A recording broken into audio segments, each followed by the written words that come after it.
네, 안녕하세요. 이번 시간은 전산세무 1급 93회 출제 예상을 해보도록 하겠습니다. 네, 자, 그래서 지금 제가 화면이 조금 작아서 제가 이제 좀 업그레이드를 해야 되는데 아직 화면을 업그레이드를 못해서 화면이 조금 작아요. 그래서 보시면은 88회, 90회, 91회, 92회, 93회만 있는데 87회 것도 같이 보시면 좋거든요. 그래서 제가 92 예상에 올려드린 것들도 있고 여기 제가 잠깐 화면에 띄워드릴 테니까 87회 것도 정리를 같이 해주시면 좋을 것 같아요. 그래서 87회는 이런 것들이 나왔거든요. 정리가 잘 안 있으신 분들은 요거까지 같이 87회 것도 보시면 좋을 것 같습니다. 자, 그래서 다시 해보면요. 자, 93회 예상을 할 건데요. 지금 보시면은 재무회계, 원가회계 세법이 있어요. 근데 재무회계와 원가회계는 보시면 아시겠지만 맨날 나오던 것만 나오는데 조금씩 내용이 달라져요. 뭐 예를 들면 종합원가완성법 환산량이면은 88에서는 선입선출이 나왔고 뭐 여기서는 그쵸? 여기서는 평균법 나왔었나? 여튼 요게 선입선출이 나오던지 뭐 평균법이 나오던지 조금씩 달라져요. 요것도 마찬가지고 이런 식으로 조금씩 달라지는 건 있어요. 이런 것들 다 할 줄 알긴 해야 되거든요. 또 뭐가 있냐면은 재정가족비 예정부F 차이인데 요것도 조금씩 바뀌어요. 그러니까 문제가 완전히 똑같이 낼 수는 없으니까 조금씩 바뀌거든요. 표준원가의 배부 차이들 보시면은 이때랑 이때는 직접재료비, 직접노무비 뭐 이런 것들이 나왔으면은 92회 때는 고정비가 나왔었죠. 그쵸? 그래서 93회도 고정비가 아닌 뭐 다른 게 나올 수도 있고 또 아니면은 고정비가 그대로 나올 수도 있고 근데 만약에 93회도 표준원가 배부 차이가 나온다고 하면은 직접재료비나 직접 노무비가 나올 가능성이 높아요. 그래서 요 계산 방법을 알아두시면 좋을 것 같습니다. 다시 처음부터 차례를 해볼게요. 왜 꼬였지? 자, 그리고 세법 같은 경우 보시면은 겹치는 문제가 없어요. 그러니까 전산세무 1급의 이론 문제의 핵심은 뭐냐면 재무랑 원가회계를 조금 쉽게 내요. 근데 세법에서 좀 당락을 결정하려고 얘를 조금 어렵게 내요. 어렵게 낸다는 뜻이 내용이 어렵다는 게 아니라 거의 비슷하거든요. 지금 88회 접대비가 있고 92회 접대비가 있긴 하지만 나머지 것들 보시면은 거의 문제가 겹치는 게 없어요. 그러니까 93에서도 운 좋으면은 한 문제 정도는 과거에 냈던 법인세 문제의 내용과 비슷할 수 있지만 나머지 한 문제는 무조건 여기에 냈던 것과는 다른 게 나올 수가 있겠구나. 이렇게 우리가 추정할 수가 있어요. 그래서 저는 지금 요 두 가지를 임직원의 상여 퇴직 같은 경우는 가끔 나왔던 문제인데 요새 안 나와서 제가 한번 넣어본 거고요. 송금사니까 입금부산입은 최근 기출에 나오지 않아서 겹치지 않는 거라서 제가 넣었습니다. 그리고 대손과 기부금도 혹시 몰라서 한번 넣어봤고요. 그 다음에 소득세 같은 경우도 보통 잘 겹치지 않아서 근로소득도 한번 넣어봤어요. 부가세도 마찬가지로 영세율과 면세가 가끔 나오는 문제이긴 한데 요새 안 나와서 넣어봤습니다. 그래서 세법 같은 경우는 제가 잘 못 찍기 때문에 그냥 공부하시다가 내가 이런 걸 안 봤네 라고 생각하는 부분이 있으면 그때 한번 봐주시면 좋을 것 같고요. 반대로 재무회계와 원가회계 같은 경우는 나오는 문제들만 자주 나오기 때문에 제가 요거는 조금 자신있게 한번 찍어 보았습니다. 자, 그래서 보시면 잠시만요. 요거 제가 수정을 했는데 안 바뀌었네.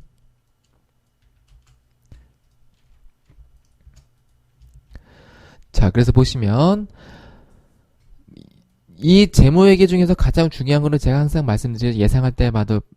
예상할 때마다 말씀드리지만 제일 중요한 건 요거예요. 유가증권 삼형제랑 사채. 유가증권 자주 나와요. 얘도 유가증권이에요. 그쵸? 유가증권 자주 나오기 때문에 반드시 유가증권 삼형제를 문제 나오면은 아싸 보너스다라고 해서 맞히셔야 되고요. 그 다음에 사채도 보시면은 이때는 1원 나왔었어요. 근데 92에 우리가 또 결산분기에도 사채가 나왔었죠. 그래서 제가 항상 말씀드리지만 사채는 이론이나 실기 둘 중에 무조건 나올 수 있으니까 반드시 사채는 할 줄 알으셔야 되고 그 다음에 세 번째는 공사계약 진행 기준에 따라서 문제가 나올 수가 있겠습니다. 자, 그 다음에 회계 정보의 특성에 대해서도 각 나올 때가 됐고요. 그리고 마지막으로 자주 나오던 문제가 다시 한번 나올 수가 있겠습니다. 회계 추정, 회계 정책의 변경과 오류 수정에 대해서도 나올 수가 있겠습니다. 그래서 이거 같은 경우도 자, 90회, 88회, 91회 3연속 나오다가 92회 때 안 나왔어요. 93회 때 다시 나올 가능성이 있다고 보고 있습니다. 원가 같은 경우도요, 보면은 맨날 똑같은 거 나오는 거예요. 맨날 똑같은 거. 그래서 보시면 제가 하는 말도 맨날 똑같은 말밖에 할 수가 없어서 조금 재요성스럽긴 합니다만, 자, 원가의 개념과 분류 알으셔야겠고요. 제조간접비 배분하는 거 3종, 계산 방법 또는 이론 문제 아셔야겠죠? 그리고 각 이제 나올 때가 됐어요. 순실현 가치. 그러니까 꼭 순실현 가치가 아니라 뭐 매출 총익 배분하는 거, 그쵸? 그런 거 있었죠. 그거의 대표적인 주자가 순실현 가치이기 때문에 같이 한번 보시면 되겠고요. 그 다음에 자주 나오는 거 종합원가의 완성법 환산량, 재고금액 계산하는 거, 선입선출법, 그리고 평균법에 어떻게 차이가 나는지에 대해서 이론 문제도 같이 대비하시면 좋을 것 같고요. 그 다음에 전산세무 1급에서는 자주 나오지 않는 주제이긴 한데 매출원가랑 단기총 제조원가를 구하는 거, 또는 이거를 이용해서 기말 재고는 얼마인가, 기초재고는 얼마인가, 이런 게 나올 수도 있겠죠. 그리고 요새 제가 항상 포기하라고 말씀을 드리는 문제이긴 한데 표준원가의 배부 차이가 나올 수도 있겠습니다. 자, 그리고 실기가 중요하죠. 그쵸? 이걸 보시는 대부분의 분들이 아마 법인세 실기 때문에 보실 거예요. 솔직히 저도 이론은 많이 기대하진 않습니다. 제가 이렇게 찍긴 하는데 제가 많이 맞출 거라고 기대는 하지 않지만, 자, 법인세 같은 경우는 반드시 제가 찍어드리는 것들을 공부 같이 하시면서 플러스 뭐 하라 그랬었죠? 요거 기출문제도 반드시 풀어보셔야 돼요. 그러니까 이 기출이 충분히 연습이 되고 나서 그 다음에 제가 찍어드린 거를 보시는 건데, 이 중에서 공부 안 한 게 있으면 추가적으로 공부하시는 개념이에요. 항상 말씀드리지만 이건 어디까지나 참고용이기 때문에 여러분들이 보시고 판단을 하셔야 되고요. 이걸 가지고 맹신을 하시면 안 돼요.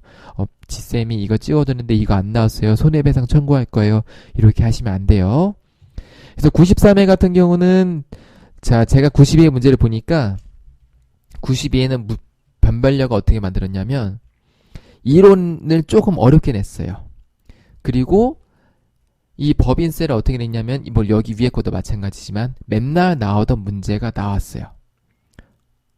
그러니까 다만 여기서 난이도 좀 높인 게 있었죠. 이런 것도 좀 난이도가 있었었고, 얘도 난이도가 조금 있었었고, 얘는 봤었으면은 당황했을 수도 있었고, 얘도 조금 어려운 문제 속에 속했을 거예요. 그쵸? 그 재고자산 감모도 많은 분들이 당황하실 수 있었을 것 같아요. 자, 그래서 이렇게 차별을 줬다면 제 생각에는 93회 같은 경우는 이론을 좀 쉽게 낼 것 같아요. 대신 법인세를, 기출을 요새 과거에 냈던 이런 겹치는 문제들을 좀 안 낼 것 같고, 너네 한번 당해봐라 라고 해서 자주 나오지 않았던 문제들을 위주로 내지 않을까 생각을 하고 있습니다.